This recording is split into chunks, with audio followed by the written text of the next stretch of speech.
mazhabga ergashishlik Qur'on va sunnatni qo'yib shaxsga ergashishlik emas, balki aynan Qur'on va sunnatga ergashishlik hisoblanadi. Chunki Alloh subhanahu va taolo Qur'oni Karimda marhamat qilib aytadiki, astaizu billah, fas'alu ahla zikri in kuntum la ta'lamun. Bilmasangiz zikr ahlidan so'rang deb Alloh marhamat qiladi. Ushbu oyati karimada Alloh subhanahu va taolo bandalariga o'zlari bilmaydigan masalalarning javobini zikr ahli hisoblanmish ulamolardan so'rashlikka buyuryapti.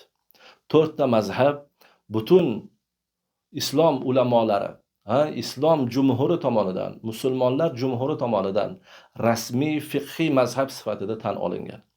Abdulhaq Dehlaviy rahmatulloh alayh bu 4 mazhab borasida aytildilarki, islom dinini 4 ta yo'li, ya'ni mazhabi bor. Kim shu 4 yo'ldan boshqasini tanlaydirgan bo'lsa, ushlaydirgan bo'lsa, batahqiq adashibdi deydilar. Demak, mazhabga ergashishlik ayni shariat ko'rsatmasiga ergashishlikdir. Kim uni inkor qilsa, shariat ko'rsatmalariga va butun islom ulamolariga qarshi chiqqan hisoblanadi.